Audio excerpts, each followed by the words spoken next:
turutrendid, nädala ideed, Urmas siin täna siis esmaspäev, 17. märts ja vaatame taas üle mõningased mõtted siin ja mõned kandidaadid ka, mida võiks vähemasti kaaluda või analüüsida, aga kõigepealt siis üldine turu ülevaade, et mis on oluline märkida, et loomulikult suurem langus on nüüd siin kestnud juba paar nädalat ja põhimõtteliselt oleme siin kõigi suuremate indeksite juures jõudnud sellise toetuspinna juurde. Ja suur tõenäosus on, et me hakkame siit nüüd ka ümber pöörama, ehk siis tegelikult on juba selleks märke ka näha. Juba reede viitas meile päris ilusale sellisele võimalikule pöördele ja täna on siia siis ka kinnitust saadud. Nüüd eelmise nädala prognoos, kuidas sellega läks, see läks väga hästi, et võib-olla enam parem ei saagi olla, umbes täpselt, jah. Aga uue nädala prognoos siis praegu selline, et pigem siis tõusu poole viitab see kord ja see ongi üsna tõenäoline, et me leiame see nädal siis rohkem jällegi julgust investoritel naasta turule ja uuesti siseneda positsioonidesse. Ja tsüklianalüüs, selle ma tegin ka natukene ümber, et vaatame, see tundub praegu toimivat natuke paremini, et seegi viitab siin võimalikule siis taastumisele vähemasti nädala esimesel poolel siin, et jällegi hoiame silma peal. No see soonselt tegelikult päris veel siin selles kohas ei ole, kus siin see võib-olla 10. tsükkel näitab võimalikku uut rallit või tõusu. Aga no, ega ta ei pea tulema alati nii täpselt, et see on suhteliselt siuke laisk joon ikkagi. Et vaatame, kas siit tuleb siis väikene rebound ja siis võib-olla langus jätkub veel siin mais-juunis, et eks me siis hoiame silma peal, kuidas sellega siin läheb. Pöördepunktide poolest, mida tasuks nagu välja tuua, et täna on siin üks võimalik siis välja toodud ja reedel ka 21. siis on üks võimalikke pöördepunkte ja sealt edasi siis 26. märtsil. Nii et sellised võib-olla mõtted kullaga, kuidas sellega läks, et prognoos võib-olla nii täpne ei olnud või ehk oli isegi täpne, aga ta oli tagurpidi. Ehk siis tegelikult töötas pöördasetuses jällegi, et vaatame, kuidas selle nädalaga siis läheb, et praegu siis prognoos välja käidud selline, loodetavasti seekord siis on õiget pidi, et eks me peame vaatama, kuidas see nädala algus siin välja mängib. Ja Bitcoiniga, no, läks enam-vähem, et võib-olla päris rahule ei jäänud selle nädala alguse liikumisega siin, aga nädala lõpp oli juba üsna täpne, et nüüd uue nädala prognoos on siin ja siin on natukene sellist konflikti jälle sees, et jälle peab vaatama, kui täpselt nad nagu kattuvad, need põhjad ja tipud, et ta ei oleks jällegi pöördeasetuses, aga tõenäoliselt me hakkame ka Bitcoini sellist põhja praegu juba leidma selles tsüklifaasis, et siin oli päris ilus liikumine, et me vaatame hetke pärast siis seda graafikul ka, et kuidas ta siis välja nägi.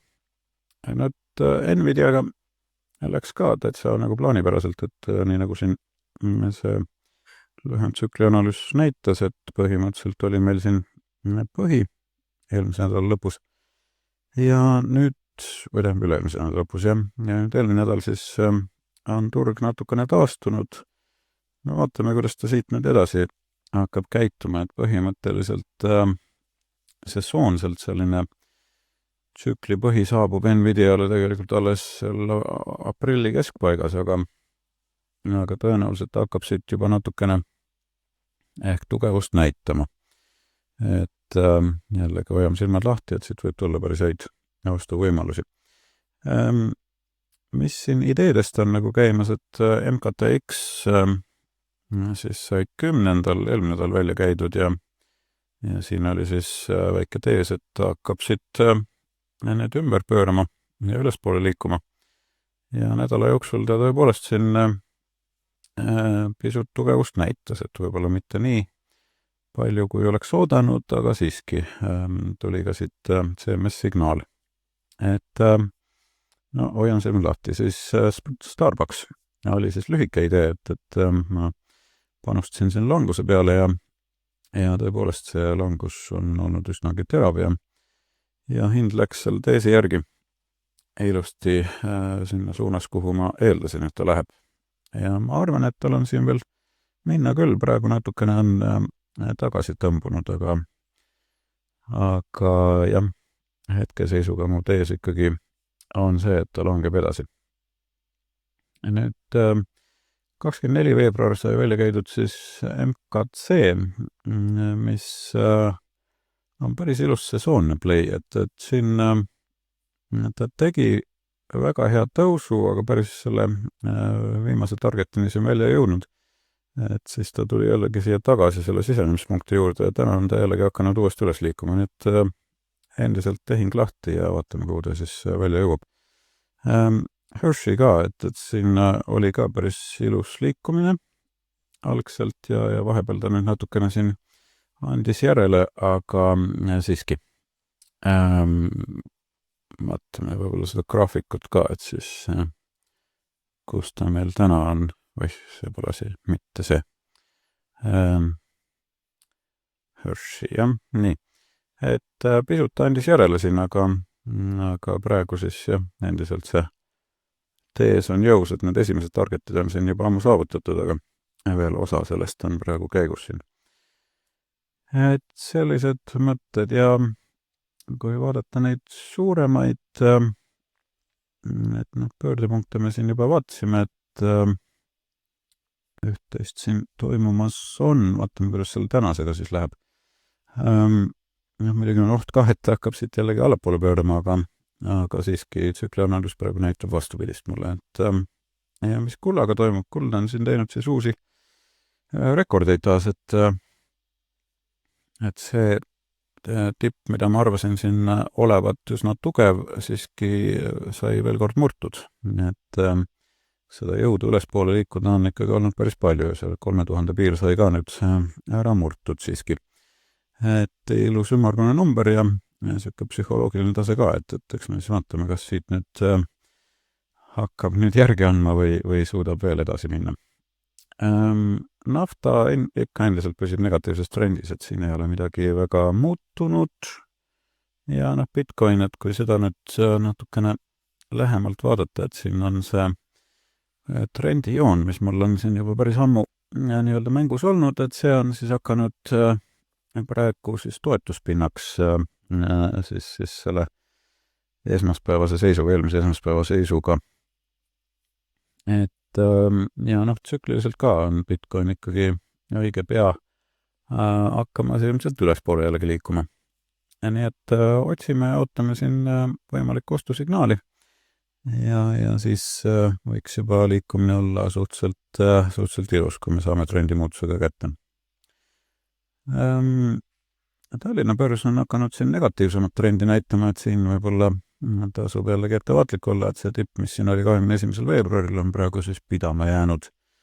Ja Londoni börs sai ka siin vahepeal negatiivse trendi ja nüüd natuke on tagasi jällegi ülespoole ja rühkinud, et vaatame, kas see vastupanu jääb praegu siin ette või suudab ta siit veel kõrgemale minna. Ja Saksa börs näitab endiselt tugevust, et siin ta puutus seda toetuspinda ja liigub praegu uuesti ülespoole.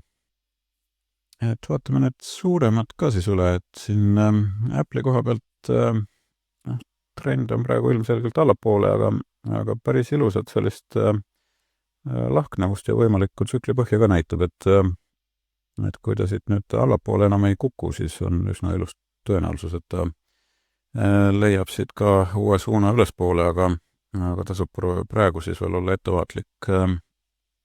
Siis Adobe, mis avaldas siin majandustulemused ka eelmine nädal ja siit tuli veel üks korralik impulss liikumine allapoole. Et tegelikult tulemused olid suhteliselt head, nii nagu ma olen siin eelnevalt ka öelnud, et Adobe on siiski üsna hea ettevõte, eks ole, et numbrid on ilusad, aga milles on seal probleem, et see AI tulu osakaal kogu käibes on siis endiselt üsna väike, et praegu siis umbes $125 miljoni peal. Ja see natukene siis hirmutas siin turuosalised ära. Aga ma arvan, et üsna pea me hakkame ikkagi nägema Adobe puhul ka siin uut kasvuvõimalust, et hetkeseisuga veel tasub olla ettevaatlik, et praegu ilusat sellest trendi ei ole, pigem ikkagi allapoole trend. Ja Amazon, kuidas sellega siis läheb, et siin ta ka otsib võimalikku sellist toetuspinda juba, aga suhteliselt niisugune nõrgakene on see liikumine, et kui siit näeks nüüd uue trendimuutuse ära, et siis on võimalus jällegi mõelda selle peale. Google'i puhul sama lugu. Jällegi on võimalik selline lahknevus siin sees ja ilus toetuspind ka all, et seda nii päevases kui nädalases, nii et siin on ka võimalus, et turg hakkab ikkagi pöörama siit edasi. Ja mis siit veel, Lululemon sellel ka hoiame silma peal, et siin on ka täitsa hea tõenäosus, et ta hakkab siit nüüd uuesti üles liikuma. Seda nii nädalase kui ka päevase puhul on näha, et ilus niisugune toetus on alla tekkinud ja täna juba päris kena liikumine ka seda enam-vähem kinnitab. Siis Metaga. Siin ehk ei ole see nii teravalt praegu esil, kuigi see toetuspind on alla tekkinud, aga jällegi ma oleksin sellega ettevaatlik, et siin muid märke veel ei ole, mis seda kinnitaksid. Microsoft ka kompab siin, et siin on päris ilus niisugune tsükli põhi ka kätte jõudnud, et vaatame, praegu on hakanud vaikselt nina veest välja pistma, et vaatame, kuhu siis välja jõuab. Netflix on väga ilusa impulsliikumise praegu teinud ja see on siin tegelikult siis kinnitust saanud, et Netflix võiks uuesti jällegi ülespoole liikuda. Nvidiaga sama lugu tegelikult, et liigub päris kenasti ja võib-olla see liikumine on siis natukene nüüd pikem, kuigi tuleb olla ettevaatlik ja nagu ma ütlesin, sesoonselt on siis alles aprilli keskel selline suurem tõusu lootus.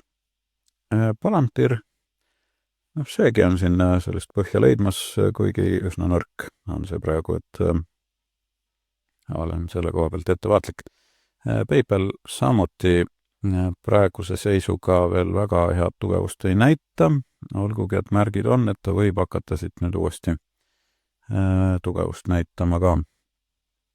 Starbucksiga, jah, nagu ma ütlesin, et siin oli tees siis üsna selge, et siit tuli siis väga kena languse periood peale ja praegu ta otsib natukene siin toetuspinda, aga see on suhteliselt nõrgakene ikka veel, nii et tees praegu on ikka endiselt allapoole.